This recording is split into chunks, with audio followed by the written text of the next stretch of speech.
राज Rajalakshmi YouTube channel मु श्री दिलीप कुमार नायक बर्तमान मुझे पहुँचली आमर चांदबाली जड़े मैडम पाखे से जड़े सुगृहिणी प्लस आपंकर भल लेखा लेखी भी करती खबर पाइबार मुझे आसी पहुँचली एवं सी सम्यक परिचय देवे मैडम एवं आप परिचय दिंतु।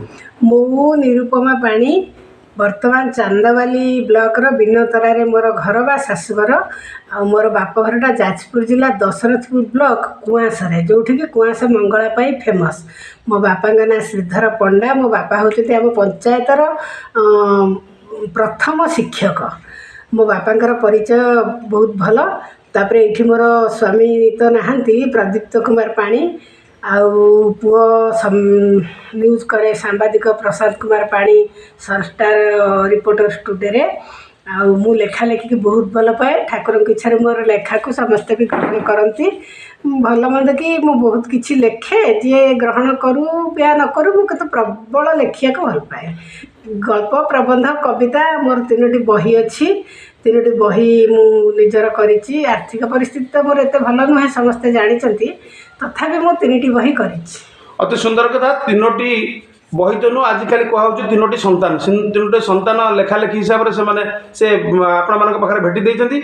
देखो विभिन्न जो किछिटा तो मानिछि सब तो नुह तंकर विभिन्न जगह बाक्सर रखिछंती विभिन्न पाइछन जो आपणकर कोडी के मेमोरियम देइछंती कि आपणकर जहाँ भी देइछंती किछिटा रखिछि। ए जो 3टी बही से प्रकाश करछन गोटे गोटे ना आपण कहि दियंतु गोटे गोटे ना कहंतु देखांतु गोटे गोटे बही रो ना कहि दियंतु।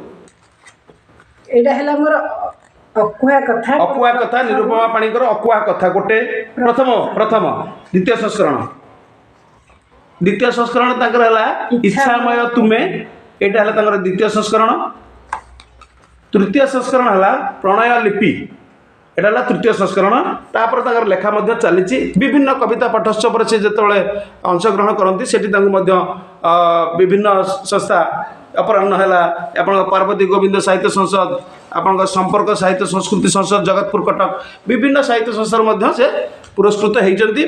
अच्छा मैडम आप मत कहूँ ये जो लेखा लेखी आप कले आगे गोटे गोटे जी आप तो सुगृहिणी गला गोटे जो लेखा लेखी कले लेखा को बयस मन को आसला कि मुझे लिखी ना मु को बयस लिखिदे मोर सान पुओ 24 वर्षर सी हठात कि चलीगला जिते मुझे बड़ पुओ को साहाଯ୍य करूँ दुकान में बसती आमर दुकान थिला ब्लॉक चांदा एवं भी अच्छी कि पुओ आ बसुनी पुओ न्यूज कर दुकान दे पिला से दुकान में बसला बेले मत गोटे लगिला से सान पुओ से दुकानटा चलाऊला मोर मन को आसला अल्प दिन तलर कथा यहाँ मुझ जन्मरू लेखिनी कि पाठ पढ़ला बेले लेखिनी।